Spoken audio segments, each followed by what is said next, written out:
If you've been grieving for months or even years, and you still feel like you're standing in the middle of the shit, I want you to listen to me. I want you to listen to me, and I want you to hear me clearly. You are not crazy. You are not weak. You are not broken. You are grieving. You are simply untaught how to grieve. Nobody taught you how to grieve or what grief really is or how to work through it. Most of us don't know because that's not what they did back then. Back then, they gave you some advice to just hold on. Nobody taught you what grief really was, how to work with it, how to move it. We were told things like stay busy. You stay busy, and this is going to feel better. Girl, you be strong. You're so strong. You can do this. You got to be strong for him. He needs you to be strong right now. You know those kids need you to be strong right now. You just give it time. You keep busy. It's going to go away. I promise you, it's going to go away. And guess what? You did exactly what they told you to do. You did what they told you to do. And sometimes it seemed like it was actually working because you got into a spot where you could teach yourself not to think about the pain. You could get yourself to not think about the brokenness. You didn't feel it in your throat anymore. Your chest didn't feel as tight. You even told your own self to stay busy. And then you got tired. You were exhausted. You're tired. You're tired from the grieving. But here you are, months later, and for some, I see in my lives 2 years, 3 years, some ladies say 20 years later, and your chest still hurts when you wake up. You can't focus. You can't get anything done. You can't move. Your life has never been the same. You've never found your peace. Your life has never quieted down to the moment of peace. You don't even feel like yourself. You don't even feel like yourself anymore. You don't know what to do, but you just keep pushing along. It's not because you're failing. It's because nobody ever showed you how to grieve. How to grieve. But that's what we do here, friends, at the Grief School, where I teach women how to stop suffering in the grief, how to stop suffering, and how to start living again, how to find that peace that they need, the calmness that they need. You will forever know your person is there. But there's this peace where you're just like going on to the next thing in your life. You're going on to the next area. You're continuing to live. And by the end of this video, you'll understand why you get stuck in grief, what your body is actually doing, the steps that you can take today to start moving the pain, the steps you can take today to start moving the pain instead of letting it live inside you. So let's begin. Why does grief stay stuck inside of us? Most people aren't grieving. Well, I know I just blew your head. Most people aren't grieving. They're avoiding the grief. They're not actually doing the grief. They fill the silence with chores, with noise, with work, with alcohol, with sex, with shopping, with scrolling on TV, just mindlessly scrolling on the internet, going through every video on TikTok. Or they're taking care of everyone else but themselves. But avoidance doesn't make the pain smaller. It just makes it smarter. It makes it smart enough to know she ain't dealing with me right now, so let me just go over here and sit down. It hides inside of your body. It will absolutely hide inside of your body. It turns into exhaustion. That's why grievers tell me they're so tired all the time, because the back of their neck, their shoulders, they're right here in this shoulders, this tight part, this upper area of their arm is so tight. Their chest, from just carrying the weight of the grief. Carrying the weight of the grief makes you feel exhausted. Here's the deal. You're carrying the grief, but you're going in the kitchen and you're taking care of the dishes. You're carrying the grief, but you're picking up all your grandchildren from school. You're carrying the grief, and you're still going to the grocery store because everybody has to eat tonight. You haven't cried in weeks. Every time it feels like it's starting to come up, you push it down. It's hiding inside of your body. We all know it's still there. It is absolutely still there. And it has turned into exhaustion, anger, brain fog, a constant ache that you keep pretending isn't there. You keep pretending it isn't there. And people are asking you, hey, girl, how's it going? And you're like, oh, it's fine. You know how I know? Because that was me. I'm not just making this up. That was me. Grief isn't just emotional. It is also physical. It is a full body experience, a full nervous system body experience. It lives in your nervous system, in your hormones, in your thoughts, and in every breath that you take. That's why you can't think your way out of this grief. You have to process it 100% out of your body. What are we processing? We're processing the pain of grief. We're processing not the thoughts of your person, not the thoughts of your person, not the love that you had for your person, but the pain of grief needs to be processed. It needs to be processed from your heart, from your mind, from your soul, from your spirit. And at the grief school, we call this the Grieve That Shit method.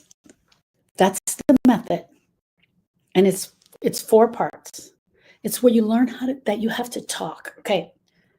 We all know we have to talk because grievers want to talk about their person. They want to talk about the grief, but it's in the exact way that you need to talk.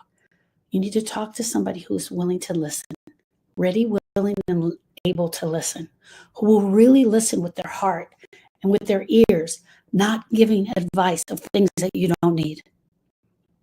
You need to learn what grief is. What is grief? What is the definition of grief?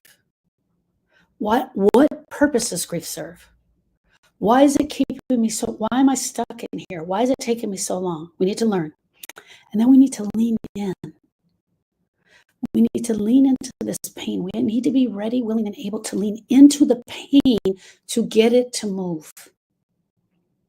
And once you've done those 3 things, the next thing is going in and completing the pain so that we completely move it out. The talk is where you speak the truth. It's where you tell your grief story. It's where you talk about the loss. You talk about how you miss them, how this missing them is making you feel. The things you've swallowed because you didn't want to make anyone feel uncomfortable. The things that you have swallowed down and not told anyone. What you haven't told your kids. What you haven't told your children. What you haven't told your neighbor. Talking breaks the silence. It breaks the silence. Talking is the part where we actually get to do the reflection on the grief. When was the last time you said their name? When was the last time you told a story about them and you didn't apologize for it? When was the last time you talked about your person? Interesting, isn't it? What does leaning in mean? We learn to lean in. Leaning in means turning towards the pain instead of away from it. I said this the other day and someone said to me, what does it mean to turn towards? Well, it just means I'm willing to face the grief. I'm willing to look at the grief and face the grief instead of, if the grief's over there, me doing this. I'm willing to be into the grief and understand the grief. When you turn towards the grief, you're ready to face it. You know that you're not going to drown in it. You know that you can breathe through it. You can take a breath. You can breathe through it. You can feel the tears, the anger, and the unfairness being there. You're allowing it to be there. You have the feeling of unfairness. You have the feeling of the tears. You have it all there. You're willing to allow those things to be there a little bit.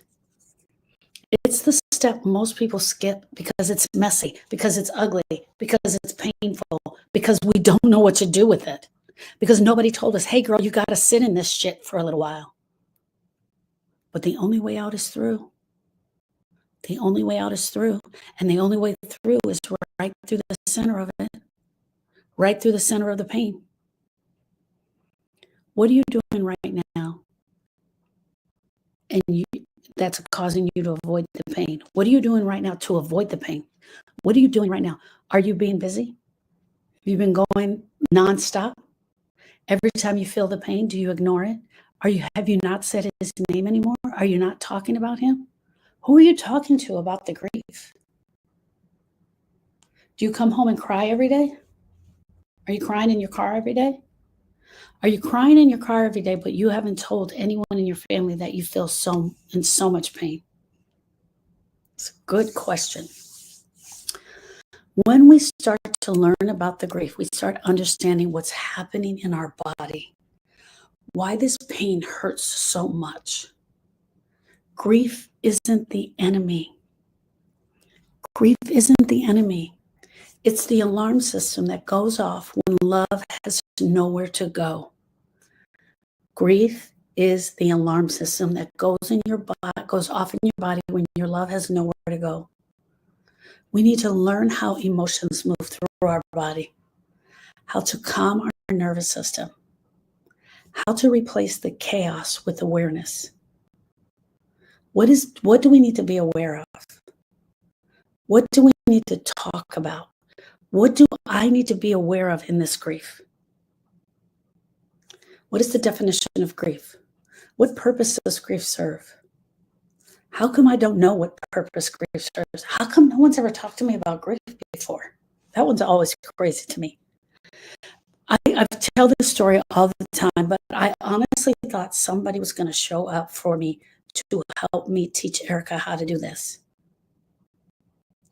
Are you my person? Are you showing me? Are you showing me? Every doctor, every nurse, everybody I met, I was like, they're going to have the answer. They're going to have the answer.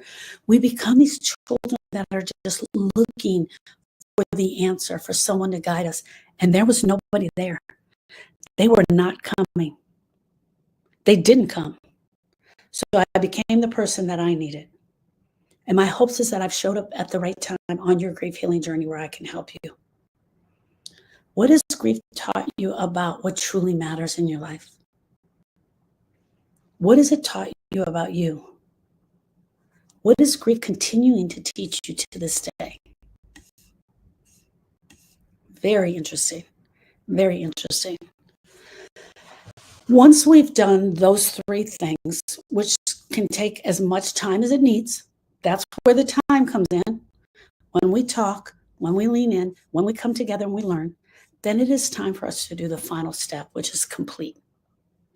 Completion is the step where the world really forgot to teach us. They call it moving on. You need to move on. There's no such thing. We need to, in completion, we express what was left unsaid. Anything that was left in regret, we're releasing the regret. Anything we wish was better. Anything we wish was different. Any of the more that we wish we had. We start integrating their love into our life. We take them with us everywhere we go, without the pain running the show, without this grief pain telling us what to do.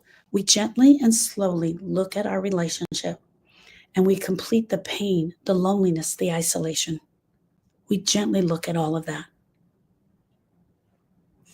What words have you never said out loud since your person left? What things have you never said? Do you still say you love him? Do you talk about him? Do you share about him? Do you show stories? Do you talk about the ugly parts? The night that you and him got in a fight and you left him on the side of the road? That's the truth. It happened. It's part of your grief story. You need to be talking about it. That's the process we walk through every single week inside of processing the pain of grief.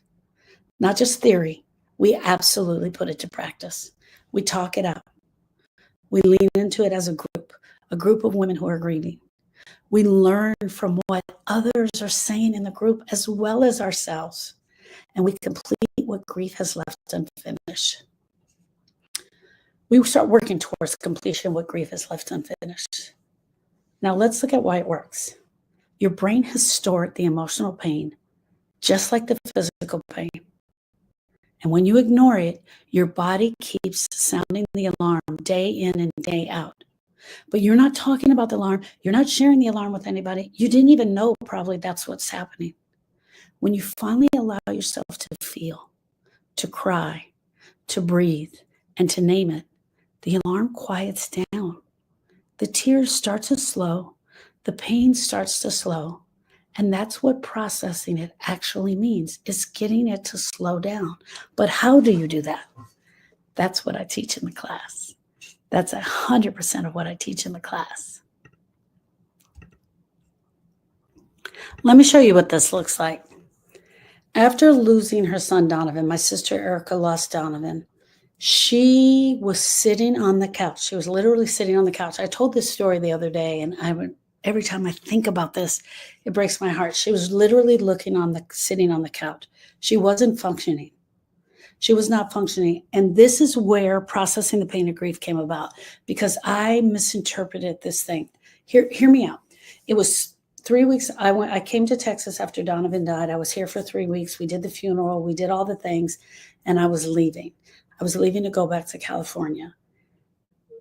And now that I just said that, I remember I didn't want to leave. I didn't want to leave her. I didn't want to leave her, but I had to go back to my life.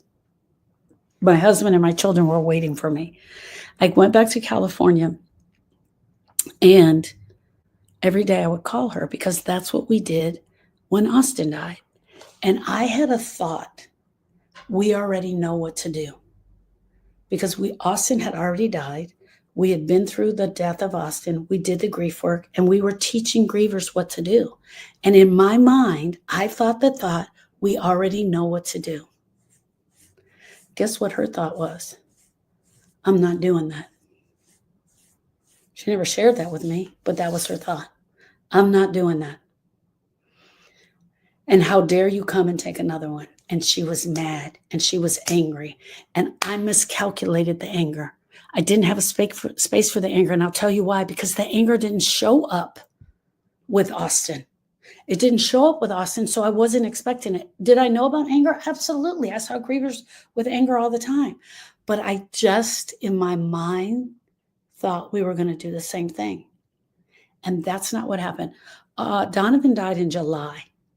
Around September, around Labor Day, we did some work. I distinctly remember her saying, I need relief of this pressure. I remember going into my closet and sitting on the floor, and her and I having a conversation on the phone. But something in me told me that it wasn't done. It was 1 year after Donovan died that I realized that Erica, through a post that she made, that she was still very much in pain. He was at the 1 year mark. I got on a plane and I flew back to Texas. And I stayed with her for a very long, long weekend. And it was not even at that weekend. It was a little bit after, when she did the final work, the much needed work that she needed to do, her completion work. We did her completion work. When she did her much needed completion work was when I realized that she was resisting. She was resisting doing the grief. She was resisting doing the grief work that she and I knew. So here was, I did the work, but she was resisting. And when we sat down and talked about it, we talked about her resisting, about how she was pretending. She was pretending to show me that everything was okay. She was resisting, she was pretending, and she was avoiding big time. And that's where processing the pain of grief actually is born from. It is actually born from Donovan, not from Austin. It is Erica's reaction specifically to Donovan. And we started out little. Oh, I wish I had the book. I could show it to you guys. We started out with a little tiny book where we just put the first stages together of processing the pain of grief. It was little, and then it ended up in being a big book. And now it is a big program that it is now 10 years later. I mean, has just continued to grow because we started to see so many grievers in this area. What were we seeing? We were seeing grievers who just, not that they only didn't know how to grieve, but they didn't know how to get to the part where they needed to grieve. They didn't know that it was okay to feel bad. They didn't know that they were going to have to feel bad in order to move the grief. And simply sitting with them and telling them, hey, girl, you're going to have to do some of this is what really made processing of the pain of grief come to life. So inside processing the pain of grief, you're going to learn that grief doesn't care what you lost, who you lost, or how you lost it. The pain is going to register in your heart at 100%. Grief doesn't care what the actual loss is. You do, I do, but grief doesn't care. It just knows it needs to do its thing. And once you allow yourself to mourn fully for the first time, then is when you're going to get some relief. And that's what happened when we stop resisting, we stop pretending, and we stop avoiding. That's where we start to get the relief. So in processing the pain of grief, looks like us coming together as grievers one-on-one to talk about it, to share about it, and to learn. People walk in quietly, exhausted and numb, and they walk out able to take a breath again. What would it feel like for you to be able to move through your grief a little bit lighter, not so broken, not running away from it, not trying to hide from it, but absolutely hitting it head on? That's where I walk you through in processing the pain of grief. Okay, what does processing the pain of grief look like? Now that you understand the process, let's talk about how you can live within this program of processing the pain of grief. It is a course. It is a course that I teach. It is a course that I teach. It is a live membership community built to help you not just cope, but understand. So every Tuesday, starting on December 2nd, we are going to meet for a lecture hall. The lecture hall is going to be at 1 p.m. Central Standard Time. And there I will teach you, I will give you an actual lecture that you will actually can see me teaching live. When I'm done with the lecture, you will receive an email with a homework assignment that goes along with that lecture.